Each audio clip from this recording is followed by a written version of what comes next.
Good morning, good afternoon, good evening, good night, wherever and whenever you're listening to me. I just want to say thank you for taking the time out of your busy schedule to do so. Today, I will be continuing episodes, and today's episode 2. The last time I did episode 1, how I grew up. There's a lot of things I didn't mention in how I grew up because some of the things are sensitive and I do have to use wisdom. And this one, episode 2, is going to be very sensitive. So I have to continue to use wisdom. Okay, so today is what happened when I came to North America, to Canada. What happened from my journey from 2008 until now? What happened? What really happened? So I came to Canada in 2008. And when I came here, I came alone. All of my siblings were back in St. Vincent. My parents were back there as well. I came here and I stayed by some of my cousins. They live in Montreal. I stayed with them. And when I came here, it was very hard for me. It was a culture shock. There's some of the things I didn't understand, some of the things I didn't know, some things I didn't know better. So you know how it is when you leave a country that's a third world country. For those who are from third world countries, leaving your country to come to the first world countries or first nations or whatever they may call themselves, and come here, it is very hard at times to adjust. When I came here in 2008, I when I left St. Vincent, I had a job. I had a very good job. I used to work down at Port Authority in Camden Park. I used to work there. I used to get good pay.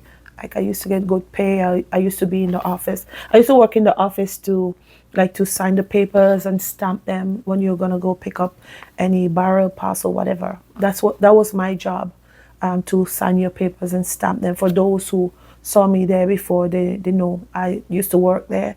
And when I came to Canada, Clico, for those who know, those who are from St. Vincent, they will know the company Clico. I did apply for a job there. When I came here, they called me, but I was already in Canada.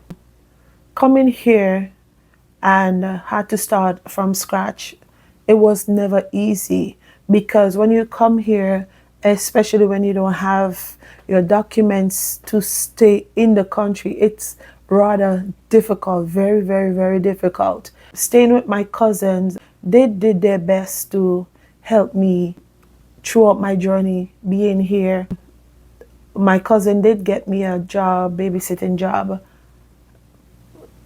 which they didn't pay me well. The lady that I worked with, that my cousin got me the job with, I don't even think my cousin knew. I don't think I told her how much the lady used to pay me. She just got me the job to make sure that I was doing something with myself, right? And that I have like a little extra income to take care of my little needs, right? So when she got me a job, that babysitting job, that lady used to pay me $50 a week. $50 a week. 50 a week. I knew that it was nothing. I knew it was nothing, but I couldn't talk against it. I couldn't say anything because when you talk in this country, especially when you don't live in your own place or you don't take care of yourself, for those who been through it, they will know what I'm talking about. It's never easy. You will never hear the end of it.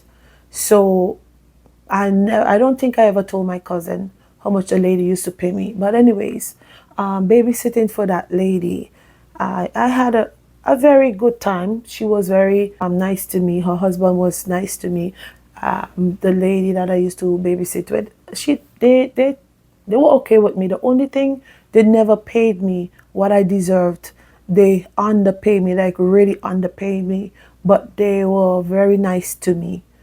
I remember when used to work with her, her sisters, husband, who was an African, he would come and drop stuff off for the little child that I was babysitting.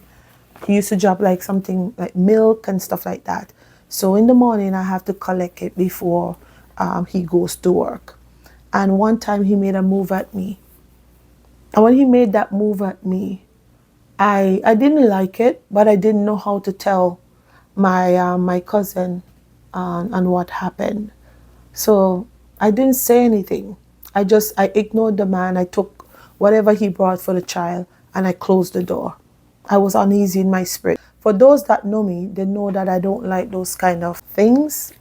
It disturbed my spirit a lot, and because I know he was married, so that even it made it worse.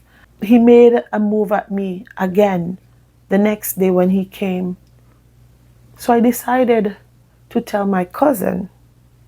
When I told my cousin, I do believe she went and she told his wife about it, and his wife told him about it. Oh my God. And that man denied everything and he turned it back on me. Said I was the one that made the move on him. For those who know me, know that I would never do such a thing. I would never do such a thing, right? And that caused a lot of issue amongst me and my cousins. I end up leaving. I end up had to leave my cousin's house because of that incident, because nobody believed me. They believed him. So I had to leave. I end up staying with my cousin's mom. There I was unhappy. They never used to treat me bad, but I was just unhappy.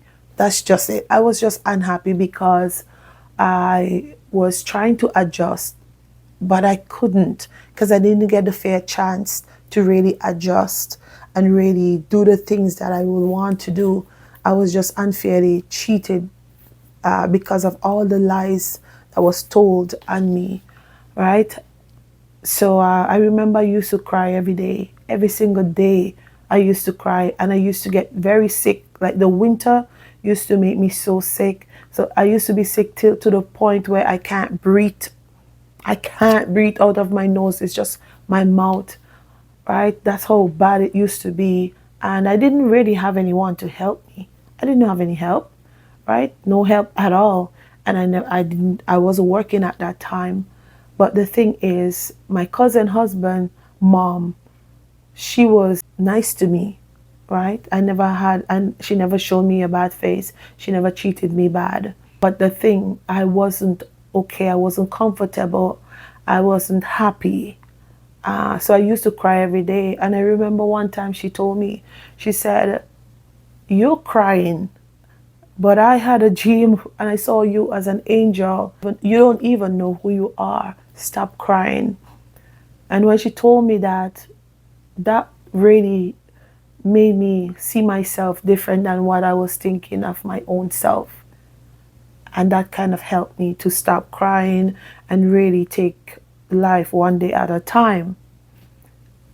So around 2009, my older sister, she came on vacation and she came into Toronto, and she asked me if I want to come and I want to stay where she is until she ready to go back. I said yes. Yes, because I was just happy to just be around my family. I wanted to be around my family. I wasn't accustomed to the people that I was around because I left my cousin's house and I was living with her husband's mom and her family. As much as they were good to me, I wasn't okay there because I didn't really know them. So when my sister came, I came to Toronto and I stayed with her. She was staying with one of her past classmates. I wouldn't call any name because I don't want any trouble, backlash and all those kind of stuff. Because I know there will be people that will be watching this video, sharing and probably conspiring, and I don't want that. So I have to use wisdom. If you notice, I'm not calling any names. please bear with me. So when I came to Toronto, I stayed with my sister and one of her past classmates that they used to go to school together, and she was here. So we stayed with her, and as you know, I was not working, and my sister was just here on vacation. My sister, I think she spent maybe about 2 months or so. She spent, and then after she was leaving to go back to Tortol, and she asked me if I want to go, and I told her I would love to, but I don't think so. I'll just stay. So when she went back, I stayed with her friend. Instead of going back to Montreal, I stayed in Toronto with her friend. And I end up getting a job with an Italian couple. I end up getting a job with an Italian couple. And with working with that Italian couple, they had liked me very much. And the two daughters that they had, it wasn't their biological daughter. They adopted those two children and they were sisters. Let me give you a little secret. They end up being, which I did not know at the time, those children that those people adopted, these children, biological children. I didn't know that. I found out that not too long ago, like a couple years ago, now that they are older. And I used to love those children so much. Oh my goodness. They were like my own children. They used to call me mom. I remember the younger one used to call me mommy. And when she called me mommy, the woman used to be so upset. She's like, who's your mommy? Who's your mommy? Is she your mommy? I'm your mommy, right? And I used to tell her, you know what? They call me mommy because I spend more time with them than you. But it doesn't mean that I'm their mom. It's just children are children. They were like, I think they were like 2 and 4 years old at the time. And I used to spend a lot of time with them than anybody else. So they look at me as mommy. But that time, I didn't have any children. I was single. I didn't have any children. I was free, right? But I used to really spend a lot of time with the children. I used to do a lot of things with them, a lot more than what a mother would do, right? Because I had loved them so much love. And I honestly, I would love to see them one day, that I could see them, talk with them, because I love them so much. I think about them sometimes. Hopefully he will see this video and reach out to me. That will be nice. But anyways, I used to work with those Italian couple, and I remember every time I come home, I will be locked out of the apartment, because remember I told you I was staying with my sister, ex-classmate friend. And she used to lock me out, and then she's all the way like half an hour away, or she's doing something, she's not home, and or she will take long to come and open the door, and sometimes it's freezing outside and I didn't have a key or anything. Because when you live with people in North America, I'm telling you, they will treat you like nothing. They will treat you the worst. The worst. I am telling you, not everybody, but most of them will treat you like you're nobody. And I remember one time I came home, and it was kind of late. It was probably around 10 o'clock. I finished working late because the lady was a teacher and the man, he's a business owner. So sometimes they're very busy, they're gone and stuff. So sometimes I work overtime. So when I came home, I knock on the door. The door was locked. I knock, the door locked. I'm calling the girl. She's not answering. And eventually I got on the phone. So I said, I'm outside. Can you open the door for me? She's like, she's not home. She's all the way in Brampton. For those who live in Canada, they will know what I'm talking about. For those who live in Ontario, they'll know where Brampton is. Brampton is like about half an hour. If you're driving, about half an hour, 45 minutes from Toronto. And maybe if you're taking the bus, maybe over an hour. I don't know. Right? And I have to wait for her to come home. I waited over an hour for that woman to come home. And as I was there waiting, the lady told me, she said, come back in the car and sit down and wait until she come. And we sat there, and she said to me, she said, this is not good at all, Tamisha. This is not good. Do you want to come and live with us? Because I was working with them and I didn't mind. I wanted to get away because of the way how I used to be treated in that house. I wanted to get away. So I said, sure, yes, right? And when I said yes, the very next day, The lady came, she helped me pack my stuff, and we left, and I moved in with the Italian couple. That's another story. I wanted to say another story for another time. Whoosh. But I will give you just a piece here. I don't want to make the video too long. I was told that my videos are too short, but I think it's too long. But hey, I'm going to give you about 5 more minutes. So I moved in with the Italian couple, and I loved the lady. She was like my sister. I look at her as my big sister because she was very nice to me. Her husband was nice to me as well. The kids loved me, and we were just like one happy family. But as I said, when you live with people, after a while you will see their true colors. That's why back home they will say, see me and live with me is two different things. And truly, when you live with someone, then you see truly who they are. So when I lived with them, Saturdays, Friday, every other weekend, it was my weekend to do whatever I want to do. Every other weekend. Her, I will watch the kids for her to have a weekend for herself and her husband, right? Because I know it's, when you have, well, I didn't know when you have children, it was like that because I didn't have any children. But I could only imagine having children, don't have any help, and you want to spend time with each other. So I will say every other weekend, she will have time with her husband or for herself, and the other weekend will be my weekend to do whatever I want to do, go wherever I want to go. But the weekends, really, it was supposed to be my weekend off. I used to have weekend off, but I just, help her out so she can be able to have time for herself and her husband. I remember one time, I don't know, maybe she was tired, and she woke up and I was sleeping. It was my day off. And she's like, oh, it's unfair. It's unfair though. I said, what happened? Oh, you're sleeping and the kids are up and I am tired. Excuse me? I said, but it is my weekend off though. I said, they're your kids. It's my weekend off. I don't think it's fair to me either. Maybe if you want me to work on that my day off, then you could have asked me or let me know. Don't just assume it's my day off. Obviously, I'm going to take it off. Don't assume that I know that you're tired and you need my help. Because if she needs my help and she asks me, I will voluntarily, do it. But don't assume that I know I'm supposed to work on my day off. Does that make sense? No. Right? And I started to see some things with her. She started to hide her food from me. When it's time for her to pay me, she won't pay me, but she will buy. If I want something, she will buy it.